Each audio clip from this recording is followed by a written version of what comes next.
Hello students, कैसे हैं आप सब लोग। आई होप आप अपनी प्रिपरेशन अच्छे से कर रहे होंगे। अपने जो भी आप लाइफ में आपके गोल है, चाहे आप जो भी कर रहे हो, उसको बहुत अच्छे से करने की कोशिश कर रहे होंगे।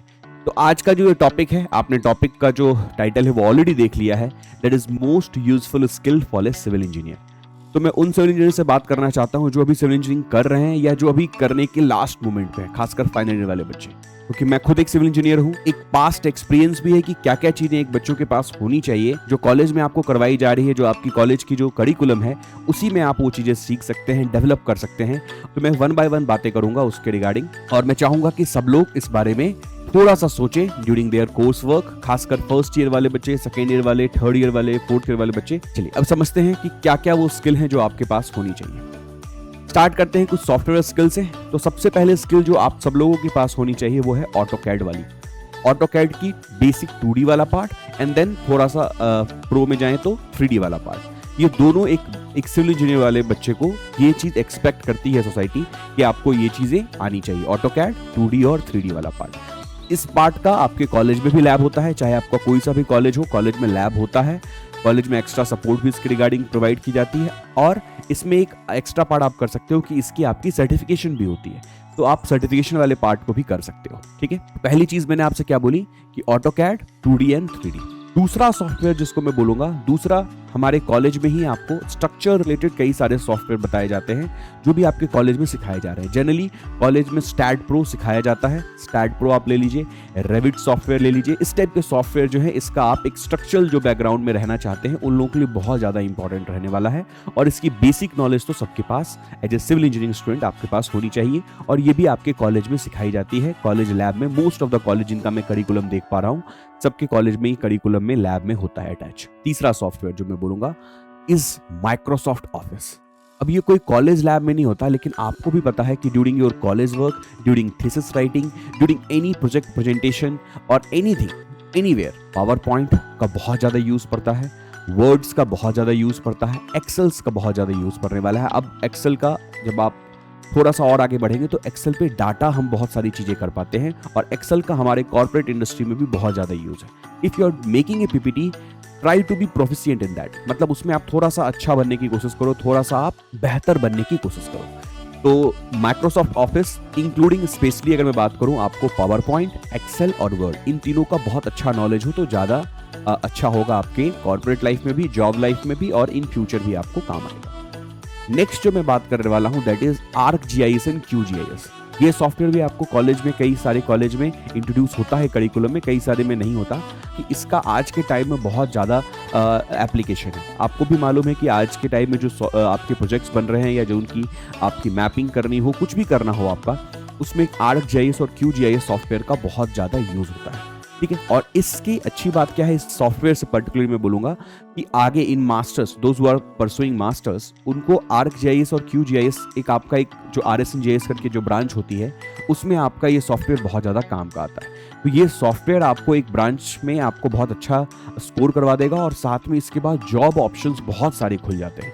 तो इस सॉफ्टवेयर में अगर आपका इंटरेस्ट बीटेक में ही बन जाएगा या इसके बारे में थोड़ी बेसिक नॉलेज हो जाएगी, बहुत अच्छा होगा आप लोग के लिए। अब नेक्स्ट सॉफ्टवेयर जिसकी मैं बात करने वाला हूँ, मेरी सजेशन रहती है हर बच्चों को कि ड्यूरिंग योर कॉलेज वर्क, अलग से कोई मेहनत करने की जरूरत नहीं है। ड्यूरिंग योर कॉलेज करिकुलम आप सब लोग को कोई ना कोई, हर कॉलेज में देखता हूँ मैं, एक आपकी जो प्रोग्रामिंग लैंग्वेज है वो आपको सीखनी अच्छी बात होगी। चाहे C हो, C+ हो या जावा हो, कोई भी आप अगर एक सीख पा रहे हो, पाइथन तो फिर भी बहुत हो गया, मतलब आप इनमें कोई एक भी सीख पा रहे हैं during your college work, during your college studies, तो अब बहुत अच्छा होगा आपके कैरियर ग्रोथ के लिए। इस सॉफ्टवेयर के रिगार्डिंग C++ या जावा, इस टाइप के सॉफ्टवेयर के रिगार्डिंग अगर आप थोड़ी सी नॉलेज जो आपके कॉलेज में ही सिखाई जाती है, लैब वर्क में सिखाई जाती है, इसको अगर आप दिमाग में रखेंगे so it is good for all of you. तो ये आपका नेक्स्ट स्किल है जो आप लोगों के पास होनी चाहिए। नेक्स्ट स्किल की मैं बात करूं तो बेसिक सर्वेइंग। आपके कॉलेज का ही कोर्स वर्क है बेसिक सर्वेइंग। तो उसमें जो भी आपके इक्विपमेंट्स यूज होते हैं, चाहे वो थियोडोलाइट हो, चाहे वो डंपी लेवल हो, चाहे वो आपका कोई भी टेप मेजरमेंट का ही। अब नेक्स्ट आता है कि आपके कॉलेज में ही आपको टेंडरिंग के रिगार्डिंग बात की जाती है। टेंडरिंग बहुत अच्छे से एक्सप्लेन किया जाता है, उसके आप एग्जाम भी देते हो। तो टेंडरिंग हो गया, प्रोजेक्ट मैनेजमेंट हो गया, इन सब पे आपके कॉलेज में बातें होती हैं। इसके रिगार्डिंग आपको थोड़ा सा क्लैरिटी के साथ टेंडरिंग क्या है इसका एक कोशिश कीजिए कि कोई अगर आसपास आपको कोई ऐसा ऑर्गेनाइजेशन है या कोई ऐसा प्लेटफॉर्म है जहां पे आप टेंडरिंग को प्रैक्टिकली भी सीख पाते हैं कि टेंडरिंग कैसे करते हैं। तो ये सारी चीजें आपको पता होनी चाहिए प्रैक्टिकल लेवल पे, ठीक है। ये बात दिमाग में रखिएगा, टेंडरिंग बहुत बड़ी चीज होती है। कई बार आप सिर्फ टेंडरिंग से बहुत सारी चीजें कर पाओगे।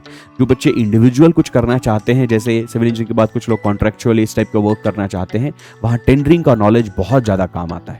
इसी से जुड़ा हुआ आपका एक है एस्टिमेशन एंड कॉस्टिंग का नॉलेज। तो एस्टिमेशन एंड कॉस्टिंग आपको भी कॉलेज में सिखाया जाता है, बस उसको आप प्रैक्टिकल लेवल पे एक फर्म के साथ, किसी फर्म के साथ जुड़ के आप उसको क्या कीजिए, थोड़ा सा एक प्रैक्टिकल नॉलेज पा लीजिए। तो ये स्किल आप सब लोगों को जो मैं बता रहा हूँ, ये स्किल सारे आपके कॉलेज के साथ ही करने वाली स्किल है। अब नेक्स्ट स्किल जो मैं आपकी बात करूं, एक आपकी होती है सॉफ्टवेयर, जिसके बारे में आपको चाहूंगा कि आप थोड़ा सा एक्सप्लोर कर लें, क्योंकि फ्यूचर उस पर बहुत ज़्यादा, नेक्स्ट 10 डिकेड्स में आप पे बहुत ज़्यादा उस पर काम होता है और अभी भी हो रहा है। That is building information modelling. थोड़ा सा बेसिक आइडिया भी अगर आप रख लोगे, क्योंकि ये एक बहुत जाइंट चीज़ है, इसमें सब कुछ है आपका, हर चीज़ है आपकी, स्ट्रक्चर मॉडलिंग सब कुछ है इसमें पार्ट। तो इसके बारे में अगर आप बेसिक आइडिया भी जान लेंगे, कोर्स कर पा रहे हैं, देन इट्स वेरी गुड। इसमें कोर्स वर्क में आपका ये BIM है कि नहीं, ये एक मतलब इन द सेंस डिस्कशन का टॉपिक होगा। आजकल इसके बारे में इंटरनेट पे खूब सारी आपको इन्फॉर्मेशन मिल जाएंगी रिगार्डिंग BIM। तो ये सॉफ्टवेयर थे, ये स्किल्स थे जो आप लोगों को जानना है। इसके अलावा एक स्किल जो मैं चाहूंगा सब लोग डेवलप कीजिए as a civil engineering student, वो है कम्युनिकेशन स्किल। कम्युनिकेशन दो टाइप से आपको डेवलप करनी पड़ेगी। एक higher management, that means there you need to use more English language, जो आपका जनरली इंग्लिश लैंग्वेज यूज होता है, समटाइम हिंदी लैंग्वेज यूज होता है।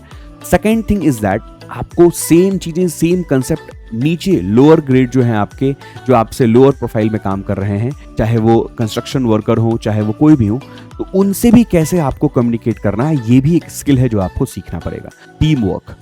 टीम वर्क कैसे करते हैं, जब भी आप कॉलेज में कोई प्रोजेक्ट कर रहे हो तो वहाँ पे अपनी टीम वर्क वाली जो है लीडरशिप स्किल जो है, ये सब डेवलप करने के लिए आपके पास बहुत अच्छा ऑप्शन होता है। इन द सेमेस्टर में आपकी वोकेशनल ट्रेनिंग होती है, या कहीं पे आप कोई प्रोजेक्ट वर्क कर रहे हो, जैसे 6th या 7th सेमेस्टर में आप लोग प्रोजेक्ट वर्क करते ही हो, तो वहाँ पे आपकी लीडरशिप स्किल इफिशिएंटली कैसे वर्क करते हैं, ये सारी स्किल जो है आपको साथ में डेवलप करनी चाहिए during your civil engineering work. और इन सबको आप कॉलेज में ही कर सकते हो, मैं फिर से रिमाइंड करवाना चाहूँगा। इसके अलावा और भी बहुत सारे स्किल हैं जो आप ऐड ऑन कर सकते हो। सॉफ्टवेयर बेस्ड स्किल, जो बच्चे सॉफ्टवेयर वाले पार्ट में चाहते हैं, वो और भी बहुत सारे सॉफ्टवेयर हैं जो आपके कॉलेज में करवाए जा रहे हैं। एक और स्किल जो मैं चाहता हूं कि बच्चों में लैग होता है, पढ़ते तो हैं बट उसको आगे कैरी नहीं कर पा रहे होते हैं, वो है जितने भी बिल्डिंग मटेरियल्स के टेस्ट होते हैं। जो आपके बिल्डिंग मटेरियल्स की नॉलेज है, चाहे वो सीमेंट का हो, स्टोन का हो, एग्रीगेट का हो, आपका स्टील का हो, इन सब की जो बेसिक नॉलेज है, इन सब की जो बेसिक टेस्ट की नॉलेज है, उसको खुद में रिटेन करके रखना है, उसको लूज नहीं करना है। आप सीखते तो हो कॉलेज में, बट उसको आप सिर्फ मार्क्स बेसिस पे सीखते हो कि हाँ मार्क्स आ गया सेमेस्टर में या लैब में, दैट्स इट। नहीं, आपको उसको आगे भी कैरी करना है। तो लैब रिलेटेड जितने भी नॉलेज हैं, चाहे वो अभी मैंने बात की आपको रिगार्डिंग बिल्डिंग मटेरियल, लेकिन आप चाहे तो जितने भी लैब हो रहे हैं, चाहे इन्वायरमेंटल इंजीनियरिंग के लैब हैं, चाहे वो ट्रांसपोर्टेशन इंजीनियरिंग के लैब हैं, चाहे वो जियोटेक्निकल इंजीनियरिंग के लैब हैं, इन सब लैब को, फ्लूइड मैकेनिक्स के लैब हैं, इन सब लैब के नॉलेज को आपको सिर्फ मार्क्स के लिए नहीं पढ़ना है, उसको रिटेन करके भी रखना है। Very very good skill for all of you. एक चीज जो मैं सब लोगों को एक एक्स्ट्रा और स्किल डेवलप करने के लिए बोलूंगा, राइटिंग स्किल। जनरली क्या होता है, कॉलेज के बच्चों को राइटिंग स्किल जो है वो थोड़ा सा वीक हो जाता है। राइटिंग स्किल आप बहुत अच्छे से डेवलप करके रखिए, क्योंकि आपको आगे जितने भी एग्जाम्स होते हैं, अच्छे एग्जाम्स में आपको रिटन स्किल वाला पार्ट जो है बहुत हेल्प करता है। तो राइटिंग स्किल जो है, खासकर ESC की एग्जाम्स की मैं बात करूं, जो मेंस के एग्जाम हो गए, कुछ लोग UPSC देंगे तो UPSC का एग्जाम हो गया, हर जगह राइटिंग स्किल बहुत मदद करता है। और इसके लिए आपको फिर से कोई एक्स्ट्रा मेहनत करने की जरूरत नहीं है। ये जो आप मेहनत करोगे, ये आपके सेमेस्टर एग्जाम में भी हेल्प करते हैं। सेमेस्टर एग्जाम के दौरान जो आप सेमेस्टर में क्वेश्चंस लिखते हो, वहीं पे आप अपनी राइटिंग स्किल डेवलप करो, उसको अपने अच्छा एक स्ट्रॉन्ग पॉइंट ऑफ व्यू बनाओ। ठीक है, तो ये पॉइंट्स हैं जो मैं आप लोगों के साथ शेयर किया, और ऐसे और भी बहुत सारे स्किल हैं जो आप सिविल इंजीनियरिंग डेवलप करोगे ड्यूरिंग योर कोर्स वर्क। कोई भी अगर इसमें आपकी क्वेरीज रहती है तो आप मुझे कमेंट सेक्शन में एक बार बता दो। ठीक है, so thank you so much all of you for watching this complete session. I hope this session is going to be informative for all of you. Best of luck for your future endeavor. Thank you बच्चों।